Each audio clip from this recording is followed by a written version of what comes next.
tardes, bienvenidos a la 19ª Feria Internacional del Libro de Lima, organizada por la Cámara Peruana del Libro, promovida por la Municipalidad de Jesús María, auspiciada por Petroperú, Derrama Magisterial, Diario del Comercio, Universidad Las Peruanas y Hotel Chrome. El día de hoy contaremos con la presentación del libro Suicidología del autor Álvaro Valdivia. Asimismo nos acompañarán en la mesa el señor Freddy Vázquez y el señor Leopoldo Carabedo, a quien pido saludar con fuertes aplausos.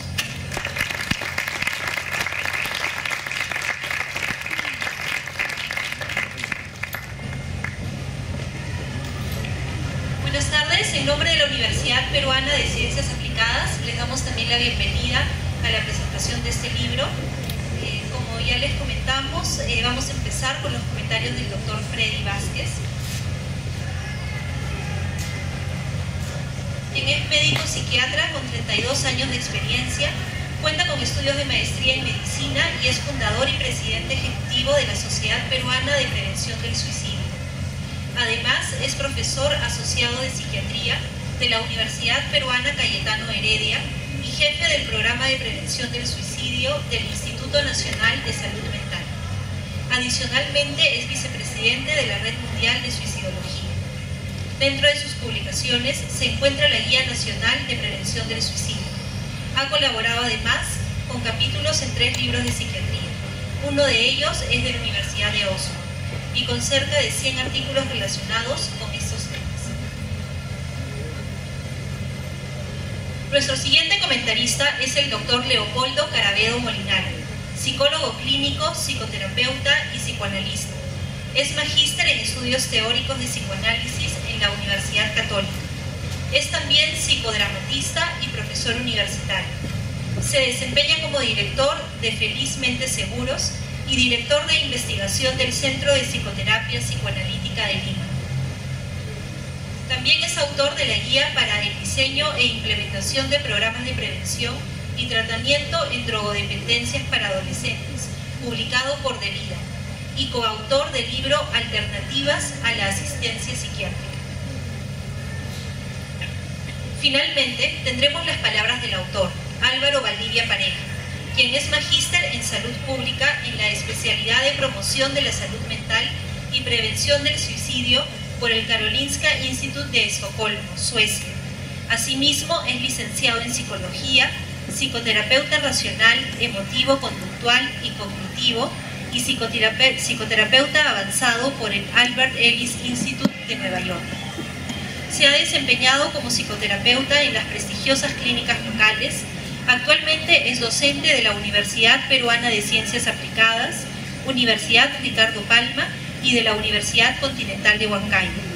Ha escrito artículos sobre este tema como Ideas muertas, el suicidio vive y el suicidio, decisión personal o problema de salud pública. Los dejamos con nuestros comentaristas. Gracias.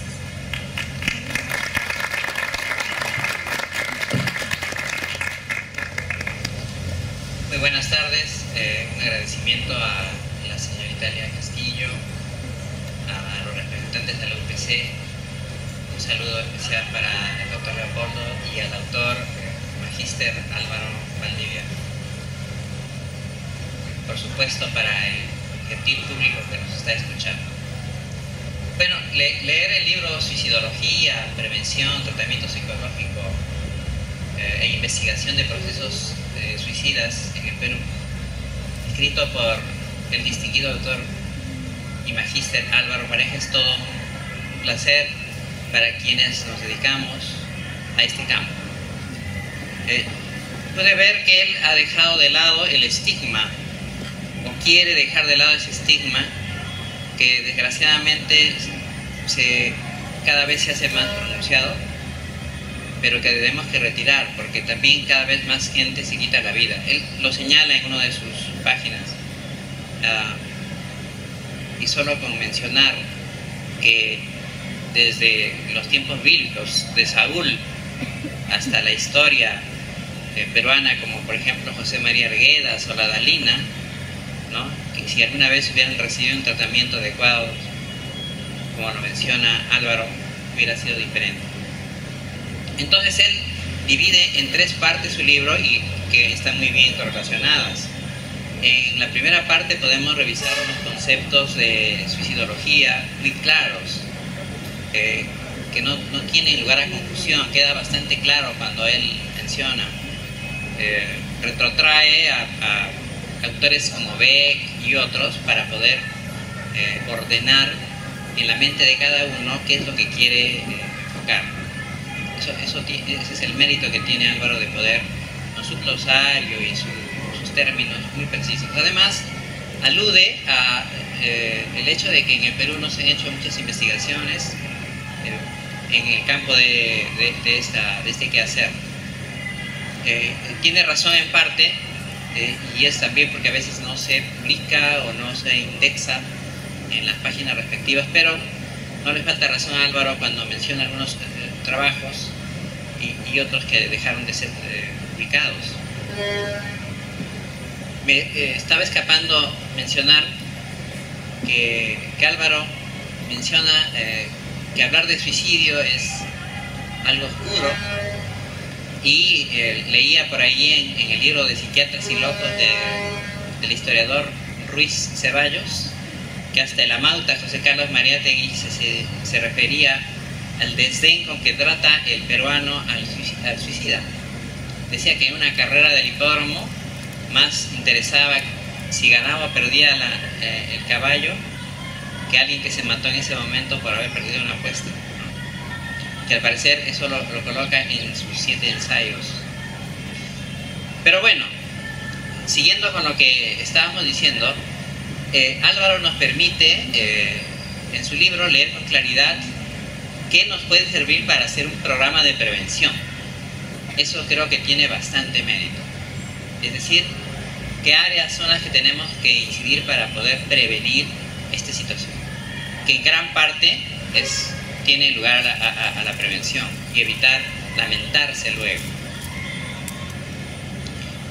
Nos habla de modelos, nos habla de factores de riesgo y nos habla también de teorías de cómo abordar, cómo es que se está abordando ahora esto del suicidio, ¿no? De que si es un problema de neurotransmisores, si es un problema de que hubo un problema de pareja, porque uno solo ve en forma reduccionista, como a veces los medios de comunicación enfocan, ¿no?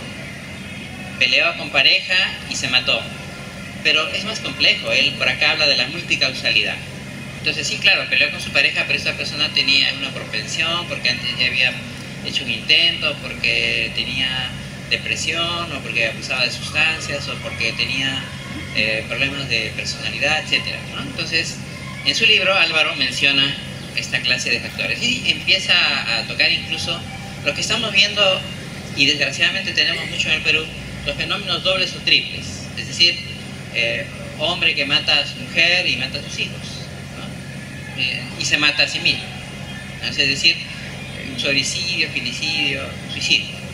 Es una gran tragedia, y él también se permite hacer un cuestionamiento y que se fomente un poco más la investigación al respecto, ¿no?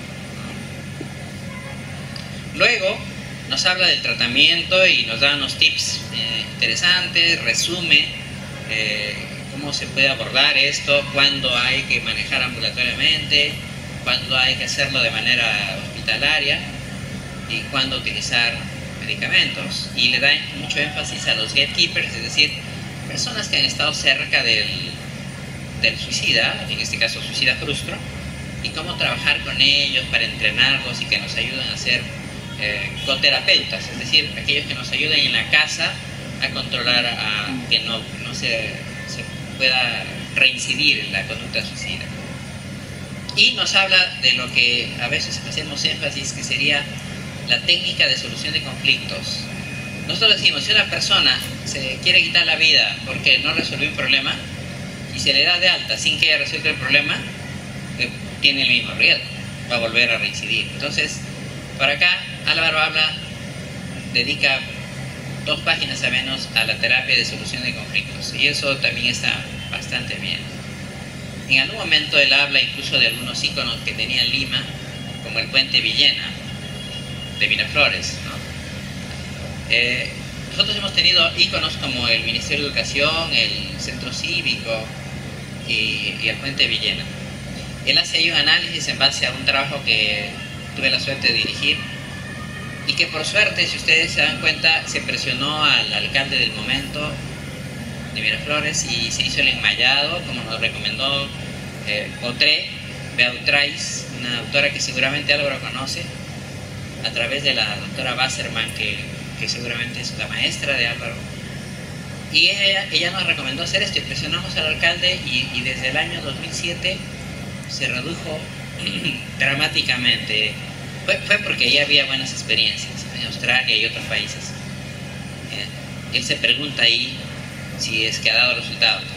Bueno, creo que en gran parte, pero está bien que se pregunte y que el público pueda leer si dio resultado.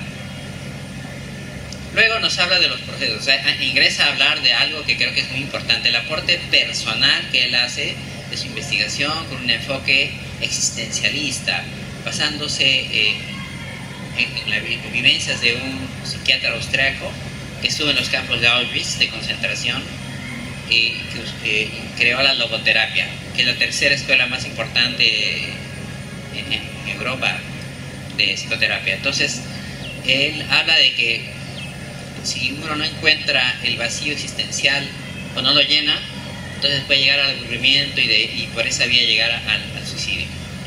Y él empieza a hacer un trabajo de qué es lo que representa para las personas sobrevivir a un hecho, es decir, lo que él llama vida después de la muerte, ¿no? Entonces, hace su trabajo con sobrevivientes, con gente que ha intentado suicidarse, con gente que aparentemente que no tiene este problema y con gente sana.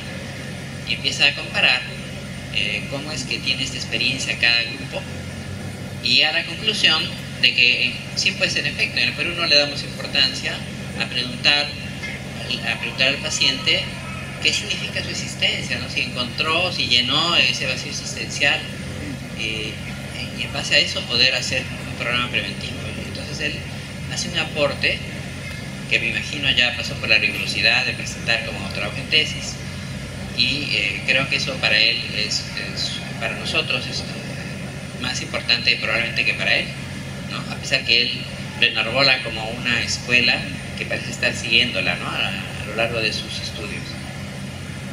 En buena cuenta, sacando un resumen, sabiendo que el suicidio pasó hasta por enfoques de Marx, de Durkheim, de Karl Menninger, de John Mann, que él menciona en su libro, y algunos autores acá, como en Latinoamérica, como Pérez Barrero de Cuba, y algunos que he mencionado, porque hace alusión a anales de salud mental, y algunos otros que se pierden, podemos decir que Álvaro hace una extraordinaria contribución a este campo de la suicidología y tiene doble mérito porque ha venido desde Suecia, de Karolinska, precisamente para trabajar acá con la gente, y lo dice que con sus alumnos él utiliza sus técnicas y parece que les ha introducido ese bichito, la curiosidad de investigar y aplicar lo que escribe en su libro. Yo concluiría diciendo que Álvaro tiene mucho afán de seguir haciendo este campo, se ha metido muy bien en este campo, que es bien difícil de seguirlo, y lo digo personalmente, es muy difícil de estar manteniéndose años en esto. Se tienen muchas trabas, hay muchos prejuicios, hay bastantes dificultades presupuestales, de comprensión, de entendimiento, pero ahí está Álvaro, ¿no? Y hemos invitado a que Álvaro también presente su libro en el próximo Congreso Internacional Peruano de Prevención de Suicidio, que está a mi cargo.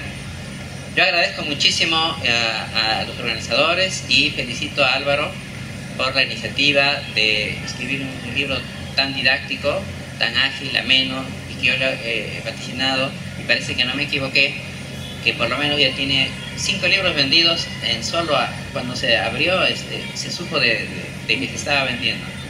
Así que Álvaro, la mejor de las suertes, y al público muchísimas gracias por haberme escuchado.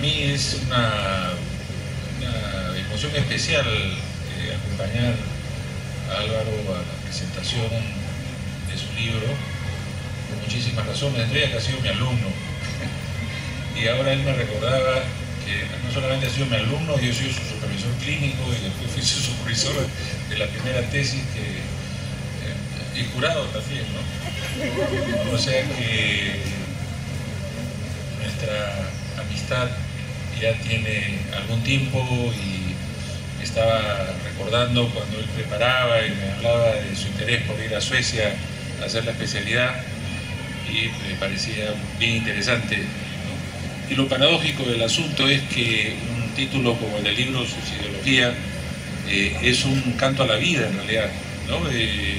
Porque es un trabajo que se propone precisamente introducir un concepto para poderlo hablar y pensar y compartir. Si hay algo que mata es el silencio. Cuando las cosas no se hablan o no se pueden pensar o no se pueden entender, es cuando las cosas se mueren, las cosas adquieren vida con el intercambio, cuando hay relaciones dialécticas entre los pensamientos, los afectos, las personas, ¿no? Y lo que uno suele ver es que las personas que intentan o logran un suicidio es porque, como bien lo señala Álvaro en el libro, quizá han llegado al máximo riesgo, que sería la desesperanza. En ese sentido, esto es un texto de esperanza, es un texto de poder hablar de un tema, ¿no? Suelo señalar el siguiente ejemplo para ver la importancia de los conceptos.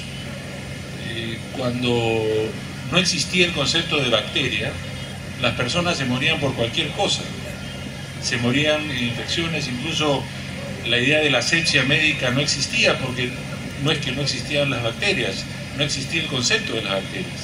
Entonces no se podía pensar, no se podía estudiar, no se podía entender. Y apenas se comienza a crear el concepto de bacteria, también aparecen los instrumentos que pueden ayudar a conocerlos y a estudiarlos y por supuesto a combatirlos, ¿no? Igual pasa con la idea del suicidio. Y esto también me remite a la relación. Yo no soy un especialista como el doctor Vázquez, que ya tiene muchísimos años en esto y que conoce bastante el problema en términos de nuestra realidad nacional, pero algún contacto a través de mi experiencia en Barcelona. Yo estuve algunos años viviendo y trabajando allá. Tuve la suerte y el honor de supervisar al grupo que trabajaba con la doctora Blanca Sarró. Blanca Sarró es una psiquiatra, hija a su vez de un gran psiquiatra catalán, Ramón Sarró, que inauguró el área de suicidio, de prevención del suicidio en el Hospital Clínico de Barcelona. Y al personal que trabajaba con ella, tuve la suerte de acompañarlos en un proceso de elaboración de sus experiencias, de estar en contacto con gente que había intentado suicidarse y que tenían esta experiencia que es muy dura, muy difícil para quienes acompañan este tipo de casos, ¿no? Y después también algunas experiencias a lo largo de mi trabajo profesional, y se me venían dos casos hablando del puente, ¿no? Recuerdo además estos casos donde uno se pregunta qué sucede con el entorno familiar. Uno de ellos, un paciente que salía de alta de un intento de suicidio, la familia vivía en el piso, en una casa de 2 pisos, y en medio del internamiento venden la casa y se mudan a un edificio al piso 17, ¿no? Y por supuesto el chico terminó saltando por la ventana. Otro caso de una familia que, como se nos acusa muchas veces a los psicoanalistas, que somos medios atravesados y que todo lo vemos sexo, la señora, además de convicciones muy religiosas, yo trabajaba en una institución en la que todos éramos de inspiración psicoanalítica, una clínica de día, y la señora llegó y el primer día nos dijo: mire, yo sé que ustedes todos son, trabajan con la línea psicoanalítica, y lo único que les pido es que no hablen de sexo conmigo. Este chico también terminó saltando por el puente Villena, y con esto lo que les quiero decir es, con lo que comencé, es la idea de poder hablar de las cosas, ¿no? El hecho de que este sea un tema, deje de ser tabú, que las familias, como pasaba antiguamente. El doctor Lotondo hizo hace muchos años un trabajo del síndrome de abandono de los pacientes psiquiátricos, ¿no? Que las familias los internaban en las instituciones psiquiátricas, daban datos falsos y nunca más volvían a acercarse con ellos por este criterio de era un horror, era un agravio para la familia, ¿no? El que tuviesen a alguien con problemas mentales o emocionales. Entonces, muchas familias, ante el sufrimiento de los miembros de su grupo familiar, tienden a cerrar los ojos o a los oídos, que es peor, y no quieren escuchar, no quieren darse cuenta de lo que sufren o lo que podría ocurrir, ¿no?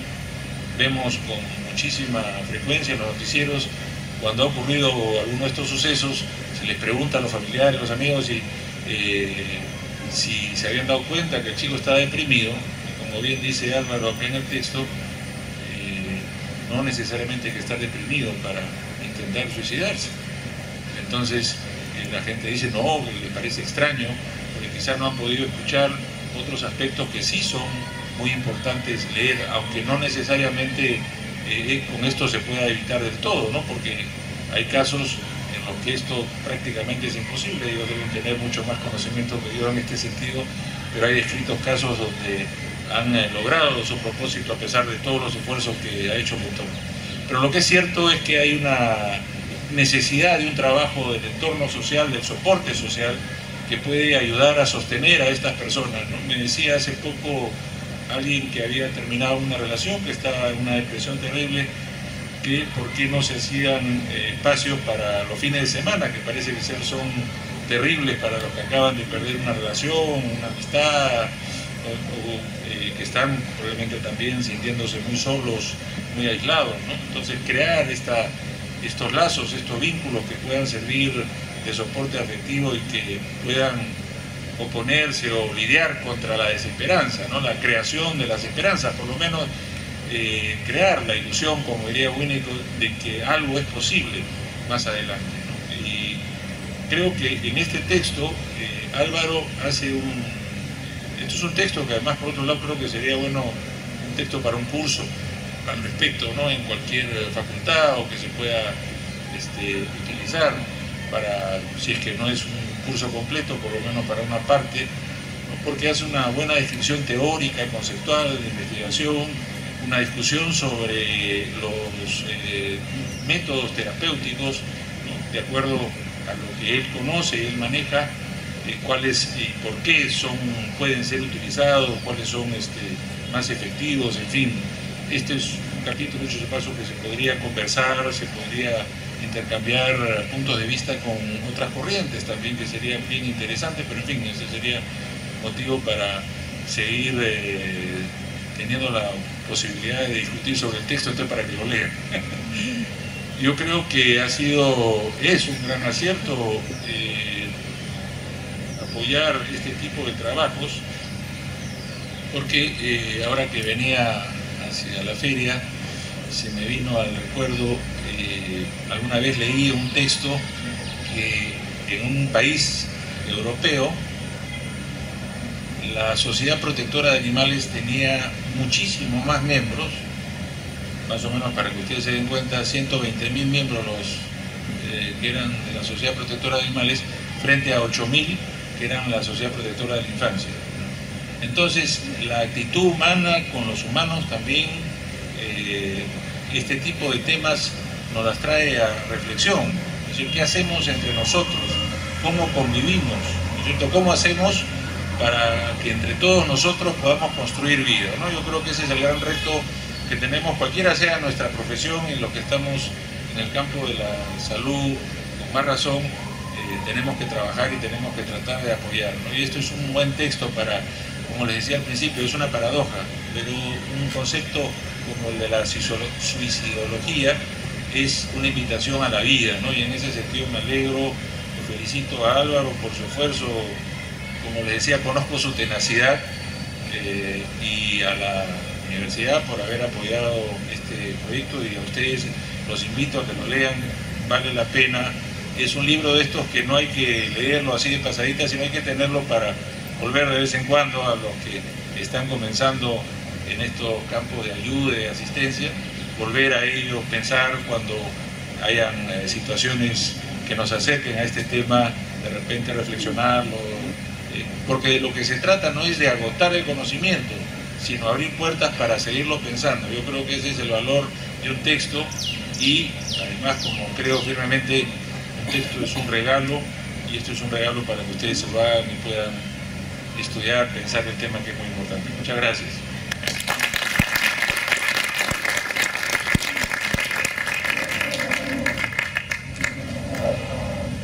Y ahora me toca a mí, y veo que me están mirando.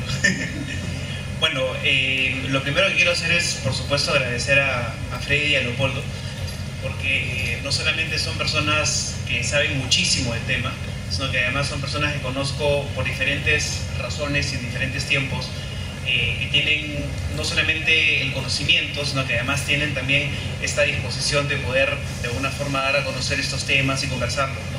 Y quiero robar un ratito las palabras de Leopoldo, de lo que dijo hace un rato, con respecto a las corrientes y a la discusión teórica que se puede hacer. Leopoldo es psicoanalista. Mis alumnos que están por ahí dando vueltas saben que yo en las clases a veces digo cosas simpáticas de algunas corrientes. Pero el tema es que en realidad este es un tema de salud pública. Entonces no es solamente interpretar desde una postura teórica y tratar de encontrar un tratamiento, sino es encontrar algo que sea general. Entonces, si yo tengo la oportunidad de conversar con un psicoanalista y también con un médico psiquiatra, y yo como psicólogo cognitivo-conductual, y estar en una misma rama, o por lo menos en una misma aproximación, creo que es algo bien valioso. Entonces, no necesariamente tenemos que estar de acuerdo en todo lo que se dice de forma al 100% teórica, pero por lo menos sí sabemos que lo que queremos hacer es trabajar de una forma que sea para el beneficio de las personas, ¿no? Entonces, justamente por esto que es un tema de salud pública y no solamente un problema psicológico, a mí en realidad lo que más me alegra no es el hecho de haber escrito el libro solamente, que ahorita les cuento también por qué lo hice. Lo que más me alegra es que estemos hablando de manera abierta del suicidio. Que chicos de primer ciclo ya sepan que existe algo llamado suicidología, me parece una cosa sumamente valiosa. Yo cuando estudiaba la carrera no sabía que había algo llamado suicidología. Aún cuando en esa época ya Danuta Wasserman y otras personas en Suecia estaban trabajando en suicidología. Es más, uno de los primeros libros de Danuta, que es una autora a la que Freddy hizo mención, que es la directora de NASP, que es un centro de prevención del suicidio en Suecia, ella escribió uno de sus primeros libros sobre suicidio en 1999. Yo empecé la universidad en el 2000. Entonces, cuando entré a la carrera a estudiar psicología, debe haber sido más o menos 2001, 2002, ya este libro, que era uno de los primeros, tenía por lo menos 3 o 4 años de estar en el mercado, ¿no? Y la suicidología ya se conocía, y yo nunca me enteré. Entonces, cuando tuve la necesidad de empezar a investigar para hacer mi tesis, y ahí me empezó todo el gusto por la investigación, un día me senté en mi casa y dije, bueno, vamos a ver, yo soy psicólogo clínico de formación, siempre me ha gustado la psicopatología, ¿no? Como todos los psicólogos clínicos. Entonces un día me puse a pensar qué es aquello de lo cual nadie ha investigado. Y claro, yo acá en Perú, sin conocer realidades de otros lugares, dije, bueno, nunca he escuchado a nadie hablar de suicidio. No es una patología propiamente dicha, pero está relacionada. Y ahí empezó de alguna manera la aventura, pues, de hablarlo, ¿no? Entonces, claro, en esa época yo solamente me remitía, por ejemplo, a Blanca Sarró, que ha mencionado Leopoldo, y autores que yo conocía como Beck, incluso como Ellis y otros autores cognitivo-conductuales, pero no sabía que había toda una rama tan grande y una disciplina que tiene un nombre, ¿no? De repente hace pues 10 años uno diría, ¿qué cosa puede ser la suicidología? ¿No? Suena como una palabra un poco extraña. Sin embargo, es tan importante que la misma Danuta, a quien Freddy hizo mención, ha publicado un libro de texto de Oxford que tiene más de 1000 páginas, en la cual Freddy también ha aportado. Y se investiga el suicidio y a la prevención desde todos los puntos de vista que uno se puede imaginar, no solamente la psicología, el aspecto cultural, el aspecto religioso, el aspecto económico, que es interesantísimo, ¿no? Uno nunca se pregunta qué tiene que ver la economía con el suicidio, pero claro, si se pone uno a pensar en lo que se ahorra en prevención versus lo que gastas en tratamiento, y lo que se podría hacer a nivel macro con soluciones de salud pública, al final también sería una inversión que de repente sería mucho más rentable.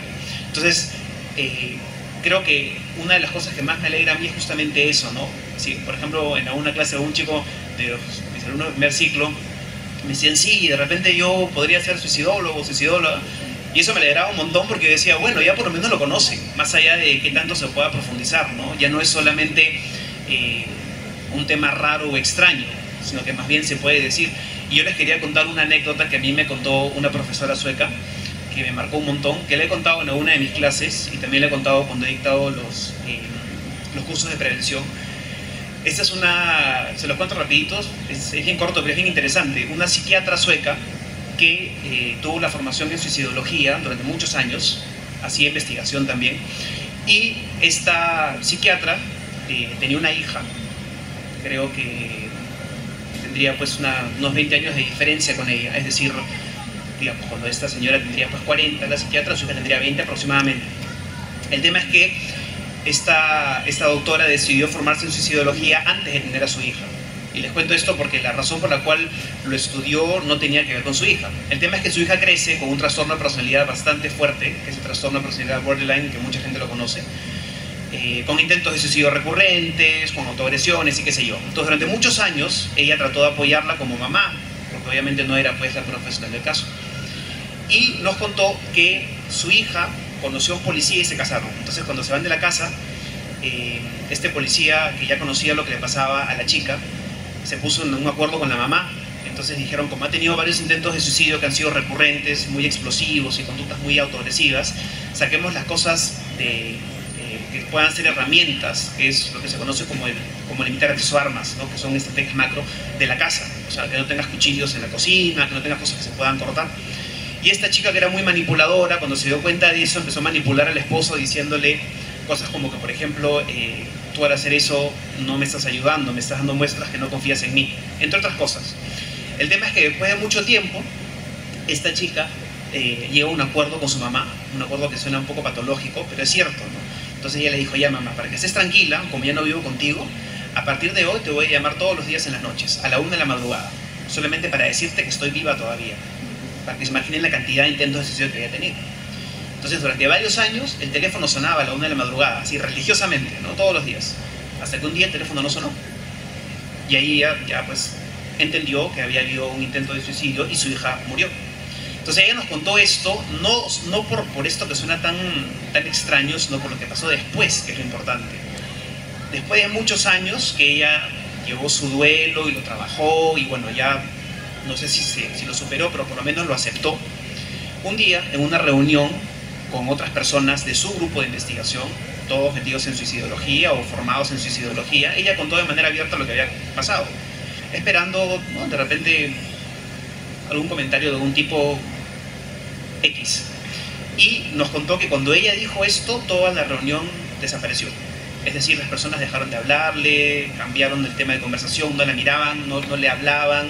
No solamente ese día, los días siguientes le evitaban el contacto visual, le parecía temor, y ella nos decía, si dentro de este grupo de psiquiatras y de psicólogos que investigan en suicidología no son capaces de mirarme la cara y decirme algo, ¿qué es lo que piensa el público en general? Pues, ¿no? Y eso es lo que pasa con los medios de comunicación, cuando vemos intentos de suicidio en la tele y a nadie se asombra. Yo tengo un video que pongo en clase a veces, y mis alumnos de psicología en general, por ahí lo han visto este ciclo, de un intento de suicidio que sale en las noticias, y por ahí se escucha pues un comentario que no es gracioso pero que da risa, y mucha gente se ríe. Y yo luego les digo, ¿se dan cuenta que se están riendo cuando están viendo a una persona que está intentando suicidarse? Claro, el comentario tendría que escucharlo para darse cuenta de qué calibre es, ¿no? Entonces, como les decía, creo que todo esto es una cosa bien importante, ¿no? El hecho de poderlo decir, de poderlo hablar, de poderlo comentar de forma abierta, sin temor, sin vergüenza, porque al final es un problema de salud pública, ¿no? Si tenemos a 1 millón de personas que se suicidan por año, ha habido años en los cuales ha habido más muerte por suicidio que por guerra. Entonces, ¿de qué nos sirve decir que es algo que no pasa mucho, o que de repente no es un tema muy importante, o que quizás, no sé, yo creo que es más que todo el desconocimiento, y lo que decía Freddy, que yo sí siempre digo que es el tema del estigma, ¿no? El prejuicio, la discriminación, el desconocimiento, el temor, incluso entre psicólogos, ¿ah? Yo tengo colegas que a veces piensan cosas como, por ejemplo, que uno no debería hablar de manera abierta de suicidio con un paciente que tenga ideas suicidas porque le puede poner la idea en la cabeza. Eso es mentira. Tienes que hablarlo para saber cómo se siente, porque si no le preguntas cómo sabes lo que piensa. Incluso me acuerdo que cuando yo regresé, me mandé a hacer mis tarjetas de presentación y yo escribo mi nombre y abajo pongo psicólogo clínico y suicidólogo. Y por ahí una amiga mía, colega mía, me dijo, no puedes escribir eso porque suena muy fuerte, nadie te va a llamar. Los pacientes se van a asustar. Y le dije, ¿pero por qué se van a asustar? ¿No? Y lo mantuve, por supuesto, ¿no? Entonces, esas cosas me parecen a mí mucho más importantes que el tema en sí de, que claro, también es importante, ¿no? Ver la promoción de la salud, la prevención, el tratamiento clínico y todo lo que se puede hacer. Que, como les digo, sí creo que es bastante relevante y sí creo que se puede tener una discusión muy interesante de posturas psicológicas, pero más que eso es el poderlo decir, el poderlo hablar, que ya se sepa que hay una línea de investigación muy fuerte, muy importante. Freddy, por ejemplo, está organizando el primer Congreso Internacional de Prevención del Suicidio en Lima. Entonces, si ya tenemos ese tipo de congresos, si ya tenemos libros de texto que están en Oxford, si ya tenemos por lo menos una estrategia conocida, que es la del Puente de Villena, que tiene ciertos años, y ya hay gente que lo está conversando, creo que vale la pena pensárselo dos veces y decir qué se puede hacer, porque justo como, bueno, los que han podido revisar el libro, hay como dos partes de la suicidología, ¿no? Una es la parte de la salud pública y la otra es la parte del tratamiento individual. Y en la parte de salud pública hay bastante necesidad de diseñar programas de prevención del suicidio y también de promoción de la salud mental. No necesariamente que trabajar con los pacientes suicidas o con las personas que han tenido un intento de suicidio. Se puede prevenir haciendo promoción, que son como dos caras de la misma moneda, ¿no?